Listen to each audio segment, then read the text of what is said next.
Hi again, everybody, and welcome to Inside Golf. I'm Harry Donahue. Coming up on today's show, we're going to take a look at the results of several recent PGA section events here in the Philadelphia area.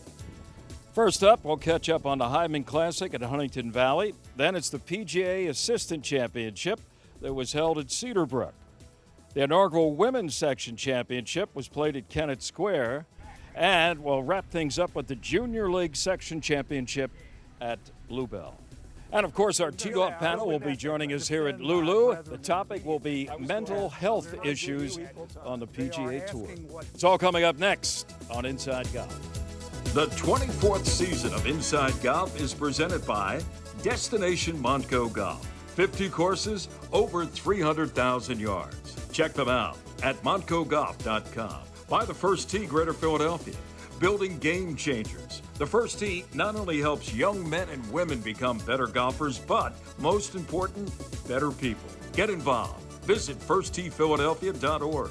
By the Philadelphia Association of Golf Course Superintendents, a community of professionals enhancing the game of golf since 1925. Make sure you thank your golf course superintendent today. By Gap, celebrating amateur golf since 1897. By Jersey Man and Philly Man Magazine, a digital publication and private business network. Read the current issue, free, at jerseymanmagazine.com. And by Inside Golf's partner since 1998, the Philadelphia PGA Section, the experts in the game and business of golf. And celebrating their centennial year, take time to thank your local men and women PGA professionals. Golf is the great equalizer. For many, this journey is an escape from reality, a chance to be part of a team, a career opportunity. PGA Reach impacts lives through golf by lifting people up, giving them hope, and sending them down an alternate path that they never saw coming. With PGA Reach Philadelphia, as in life and in golf, the most important shot you take is the next one.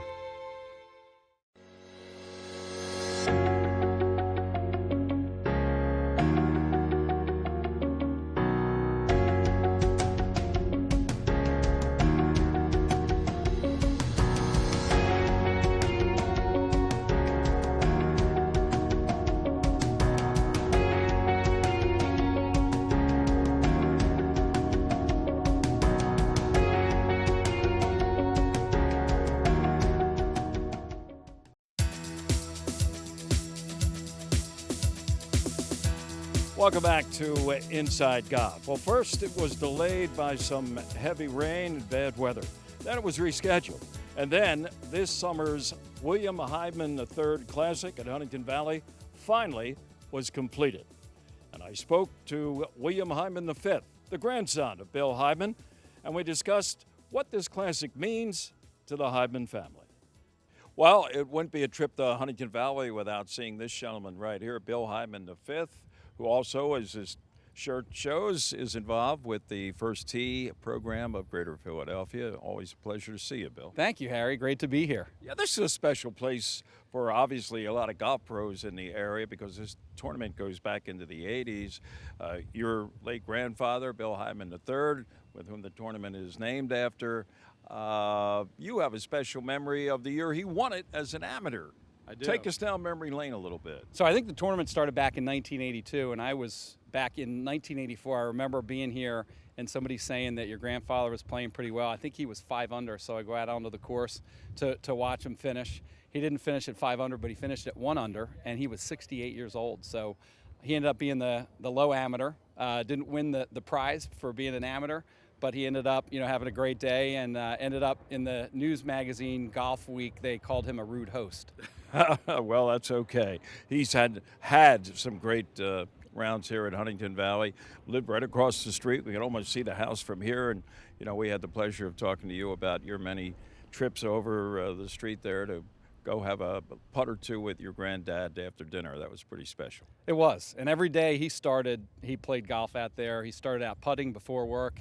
He would get about an hour in, and then after work we would meet on the first tee here at 3:30. We would play golf, and then go home for dinner, and then come out and practice. And a lot of golfers, a lot of members at Huntington Valley have great memories of meeting him on the 8th green and having him help them out with some golf knowledge. And the tournament here, named after your late grandfather, the William Hyman III Classic, and the family has stayed involved since he passed and is a big part of it.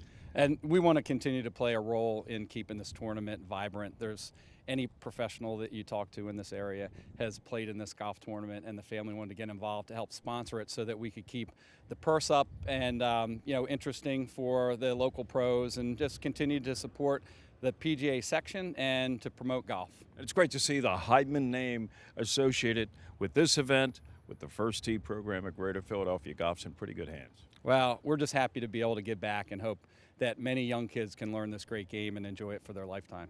The rescheduled tournament was delayed by a late afternoon thunderstorm. When play did resume, it was PGA member Jeff Fick from Mazellum Springs Golf Club who was able to clinch his first ever Philadelphia PGA section tournament victory. I played great today. I hit it really good off the tee. I tweaked my grip a little bit the last couple days, and it really helped. I hit a lot of greens. I made the putts when I needed to. For me, making like the short par putts is critical because that's usually where I mess up a lot. But I made everything inside of 3-4 feet today. Fick didn't miss a green on the back nine until he played number 18. His approach shot hit into the front left bunker. He then had to wait over an hour to finish his round as severe weather temporarily suspended play. The 18th hole, I pulled it into the bunker and the horn blew. A little disappointed, but coming back out of that delay with having hit that bunker shot, not exactly the easiest thing, but I got it out and two-putted for my bogey, which is all I needed. And how does he feel after his first ever PGA section tournament victory? My first section win, it's unreal. Like, I still can't believe it. I'm so pumped. It's hard not to cry, but I'm doing my best. So yeah, it's unbelievable. In addition to winning the tournament, Jeff Fick secured the victory in the Philadelphia Assistance Organization Division. Our congratulations to Jeff Fick on his first section win. And speaking about PGA Assistant Pros, their annual championship was held recently at Cedarbrook Country Club.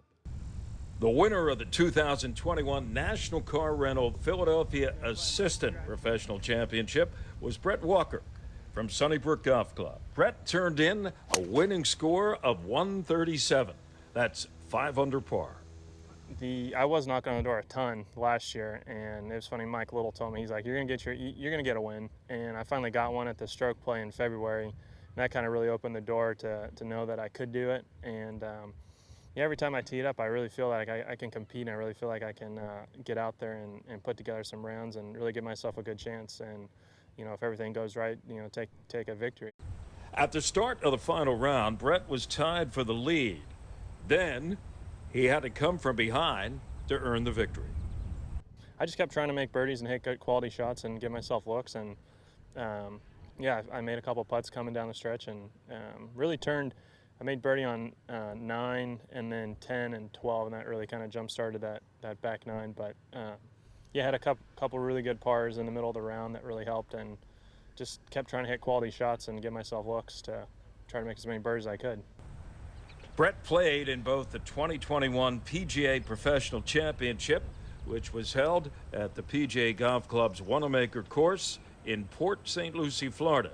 And as a result of his play there, he also qualified for and played in the PGA Championship at Kiowa Island Resort's Ocean Course in South Carolina. But I think just being around that type with all the cameras and hoopla and people, I think coming out here and you see one camera and like 2 people watching, it really doesn't even come close to that. So I think that I drew on that for sure. And I think being there at the PGA really helped me feel like I can belong out there and really feel like I can play well. Brett now will lead 5 section PGA professionals competing in the National Assistant PGA Professional Championship. That group includes Ashley Greer from Overbrook Golf Club, who finished in 2nd place, 2 strokes behind. Brian Bergstall from Shawnee Inn and Golf Resort and Zach Oakley of Bitterman Golf Club, who finished tied for third. Also, Mike Tobiasen earned his spot in a playoff. Coming up next here on Inside Golf, we'll take a look at a first-time event, the inaugural championship for Philadelphia area female professionals, and also the Philadelphia Junior League Championship that was held recently at Bluebell. Coming up next on Inside Golf. They're not just familiar faces. They're your friends and neighbors. It's their small businesses, a beating heart that makes a neighborhood a home. The places with a pick-me-up or a story that inspires, where you can share a taste of comfort with a personal touch that makes our world shine a little brighter. Support small and make a big difference. Make it local. Make it Main Street. Make it Montco.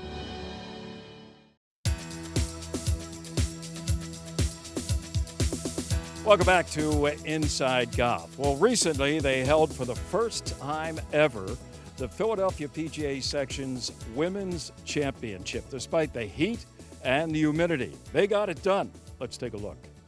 14 women PGA professionals competed at Kennett Square Golf and Country Club, and they made some history. The section's tournament and women's committees and staff worked over the past 18 months and created this championship for its female PGA members. The first time it's ever been done.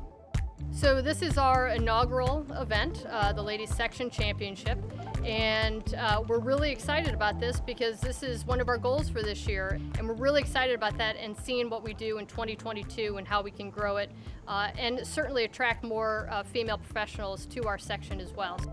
It was Ashley Greer from Overbrook Golf Club who won the inaugural Women's Philadelphia PGA Championship. Ashley was never behind. In fact, she built a 7-stroke lead through 17 holes. And that gave her some breathing room when she came to number 18. I played really steady.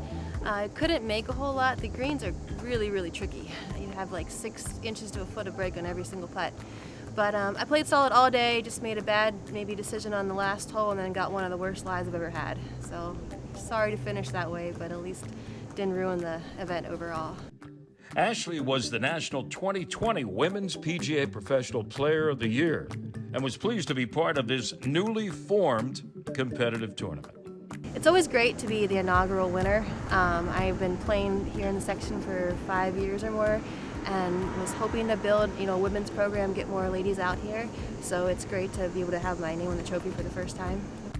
Ashley finished with a 1-over par score of 72. She won by 4 strokes over none other than her sister, Andrea Greer, out of Wilmington Country Club. I was really excited to see that she got second. I know she doesn't play a whole lot. She's had a few injuries, and she was a little nervous last night.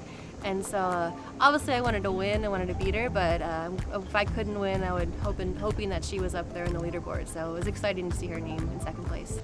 Patty Post from the University of Delaware, Victoria Petrowski from Fox Hill Country Club, Marjorie Jones of the Shore Club, and Jennifer Cully of Honeybrook, each tied for third. We can't thank, number one, Kennett Square enough, and of course all of our partners, Scott Hutchinson, Scott and Karen Hutchinson, PXG, Delco, and also PGA Tour. So thanks to all of our partners for making this day so special. Can't thank Megan Spiro and our women's committee enough for really getting this off the ground and going. Thanks, Jeff, and congratulations. The women's event was part of the 100th anniversary celebration of the Philadelphia section of the PGA. And going forward, I'm sure this women's event is going to have a permanent spot on the section's calendar. Something else that has been permanent, not only with the local section, but also the National PGA, has been growing the game among juniors. And recently, the Philadelphia section's Junior League held its championship. Here is Leela Mackey.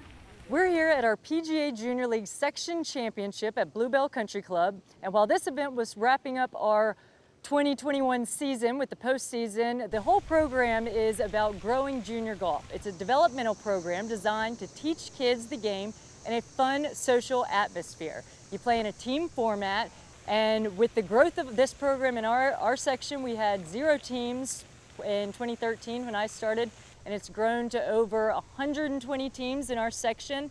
And it's a great way for kids to not only meet new kids in their area, but also really learn and develop their skills in a not so intimidating environment. Dodging some rain showers, the team from Penn State won the National Car Rental PGA Junior League Philadelphia Section Championship, which was played at Bluebell Country Club. They'll play now in the Regional Championship next month. The Penn State team is led by Steve Wager of Penn State University Golf Club. Season started in May. We have 63 kids. We had 6 teams, and we pulled, some of the best players from all of that in that team for all those teams, and they played great. Our sole mission was just to have them be comfortable, play as a team. We played with the same partners every time. They practice with the same partners. We have a really good team chemistry, which allowed them to be comfortable today and really play well. The team consists of 8 all-star players. I would say my favorite thing about PGA Junior League is having a team aspect of it. Since golf is an individual sport, it's always nice to have a team with you. And I just love playing with a partner and having fun with them and just playing well. Playing with your friends is always fun. Getting to know your partner and then having that kind of chemistry there is always a good time. And then, of course, winning. The teams from Penn State will be competing in the Junior League Regional Championships to be held in September in Rome, New York. I wasn't 100%, thinking that we were going to win, so I'm super surprised that we're winning. I'm really happy for the kids. We'll continue to practice. Again, I'm going to preach to them just to play comfortable, play fun, have fun, and do their best. But this is our 3rd time playing in the regional at Penn State, so we have some players that have experience in that field.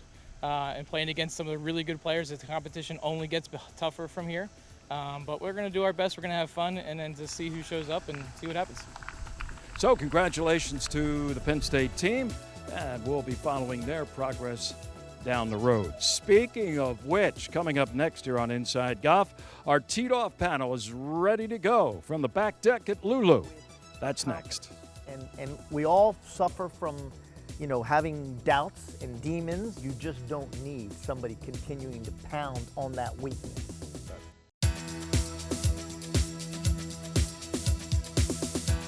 Welcome back to Inside Golf. Time for our teed-off panel. Today we're back at Lulu Country Club on the back porch next to number 13. Our guest today, Joe Logan from MyPhillyGolf.com. Needs no further introduction. Good to see you, Joe. Good to be. Jim Sullivan, to those people at Lulu, needs no introduction. Club champion right now, and he's also a Philly Am champion in the past. Been on Inside Golf before, so this is not the first time around the rodeo for Mr. Sullivan. Sully, good to have you. Good to be here. And Oscar Mestri. Wow, you talk about a guy that's been around. Huh? Look at this guy. President of GAP, great amateur player, longtime member of Overbrook. Thank you, Harry. Always a pleasure. Oscar came up with a topic suggestion. We're going to talk about it now. Some of the things that have really impacted all of sports of late, be it tennis or golf or gymnastics or anything, mental health issues, and maybe sometimes questions that are placed on some of our athletes as to, well, what were you thinking then? Why are you doing this now? And Oscar, you referred specifically at golf. Louis Oosthuizen, I think, was for the 5th time the runner-up in a major, most recently at the Open Championship, and some reporter asked him afterwards, well, how is this different from the previous second-place finishes in a major? I mean, do you realize how many guys just would kill to just get out there and play in a major, let alone finish second? So, but he has to answer that question. Yeah, well, he does, or he's considered rude, but the media doesn't make it easy on these individuals by the questions they ask. I mean, as a player, right, when you're on the golf course, you're working, right? And now we're getting into these interviews as you come off a tee.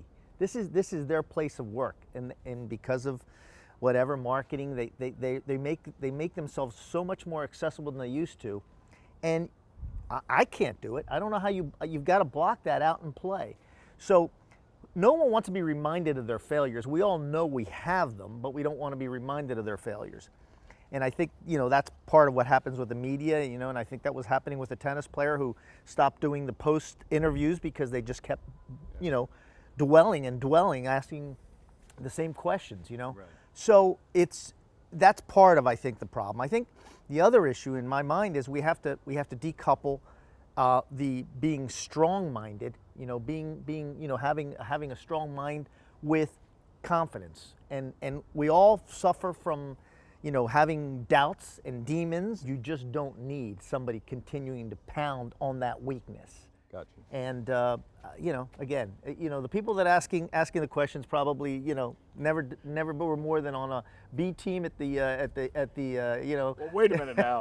We got one of those guys sitting about 5 feet from you. He wouldn't Joe ask, Logan. I was going to say, I Joe was wouldn't going ask that question. to defend my brethren in the media. I was going they're to not give you picking at equal time. They are asking what people sitting on their couch at home watching are wondering, which is the first thing. Like, how does this happen? right? How does this happen? Tell us what's going. The idea is to get them talking. Tell us what you're thinking, what you're looking at tomorrow. I mean, in a lot of cases, it's just lobbing softballs up there to be swatted out of the park by anybody. The sort of post-round interview you're talking about, that we all do. In most cases, the league requires that. The PGA Tour requires it. Tennis requires it. That's why she got fined. Yep. That's part of their promotional thing. Now, you could make the case that those days are over. That's an anachronistic sort of exercise. Nowadays, if players have something to say in any sport, they say it on Twitter. The last thing they want to do is come sit before a group of reporters and have to answer follow-up questions. Correct. About, yeah, you said that. Well, what about this? They don't want that. They want to say what they want to say on their terms. I don't blame them, but that day may be coming. Yeah. But for now, we still go through this old exercise. Although they do come into the media centers a lot less than they used to. Right. Now they'll do a kind of a spot interview out in the TV for 30 seconds. But the days of guys coming into the media center and doing an hour-long, 30-minute long. Well, I mean, I always find, one of my pet peeves is the third round leader. What are you going to do tonight? What are you going to think about tonight to get you that win tomorrow? I think that's a great question. It's a great question. How are you going to accept enough time? It's a great Your question. squirm is my good question. Like, I don't care if you're squirming. I want you to say something that is interesting. There's nothing worse than a boring player. All right, let's hear from a great player on his own right, who I don't know how many interviews you've done. Been a long over the time course of since an how interview. many leads you've sat on after round 3. But talk about pressure. I mean, you won the Philly Am, back in the day. Did you think about it the night before, or would it have been a concern more of yours if you had to be forced to answer, well, what are you going to think about tonight, Jim, going into that semifinal or final match? It's a good question. I don't remember. I'm sure I was nervous at the time, thinking back to then. And in anything I've been competitive or close to competitive in since, if I'm near the lead, I get nervous and anxious. If it's right after the third round, I'm not nervous yet. I'm happy to talk. If I'm in contention and I'm before the last day of a tournament and I've just finished the prior round, you're playing well and you're in good spirits. Even if you bogeyed the last hole, you're in a good spot and it generally is good. The interesting thing Oscar said about the on-course interviews, my take on it, and I've never been interviewed on the course, is this is entertainment. These guys are playing for all this money because they're bringing us into their world, and there's no more in their world than the 15th fairway in a tie game. Or imagine being on the 18th fairway at Marion the other day with that kid and being hoping to talk through it. So, pressure's a real thing. How it ties into the mental health stuff, I think it's more loneliness. I think that traveling in any of these sports, you're on the road and alone a huge percentage of the time. And alone, even if you have your psychologist, your workout person, your caddy, and 5 other people, unless you have your family and friends, you're alone. And it's really, really hard. And I think 40 years ago, the charm was everybody was partying and drinking. I think this is an evolution of that, is people acknowledging I'm having a hard time with this and looking for some help. One thing I will end on this little topic is I think everybody is different when it comes to whether it's a Greg Popovich who can't stand and almost belittles those asking the questions, okay?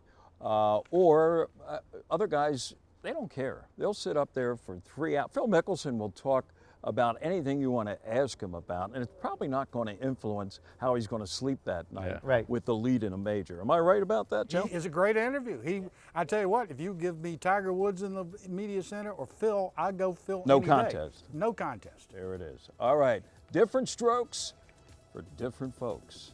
That's going to do it for these folks and myself here on Teed Off. Stay with us. More to come on Inside Golf in a moment. With more than 20 events during a 6-month season, the Workhorse Tour combines the competitive spirit of professional golf with the added bonus of flexible scheduling. And golfers only need to tee it up once during that 7-day window, see their name on weekly and season-long leaderboards. Here are the most recent results on tour. To learn more about the Workhorse Tour, visit workhorsetour.com today. Summer can't be contained to just one moment. It can be exhilarating, breathtaking, refreshing, and so much more. So never settle for just any summer. Make yours ultimate. Receive a credit of up to $3,500 through September 6th. Well, that's going to do it for this week's edition of Inside Golf Under the Shade here on the back deck at Lulu Country Club. Our thanks to John Rusk and the staff at Lulu, always for being the great host that they are. I'm Harry Donahue, and remember, no matter how bad it's going for you out there, in the heat and humidity of a Philadelphia summer, don't pick up. We'll see you next time here on Inside Golf. The 24th season of Inside Golf is presented by Destination Montco Golf. 50 courses, over 300,000 yards. Check them out at montcogolf.com. By the First Tee Greater Philadelphia, building game changers. The First Tee not only helps young men and women become better golfers, but most important, better people. Get involved. Visit firstteephiladelphia.org. By the Philadelphia Association of Golf Course Superintendents, a community of professionals enhancing the game of golf since 1925. Make sure you thank your golf course superintendent today. By Gap, celebrating amateur golf since 1897. By Jersey Man and Philly Man Magazine, a digital publication and private business network. Read the current issue, free, at jerseymanmagazine.com. And by Inside Golf's partner since 1998, the Philadelphia PGA section, the experts in the game and business of golf, and celebrating their centennial year. Take time to thank your local men and women PGA professionals.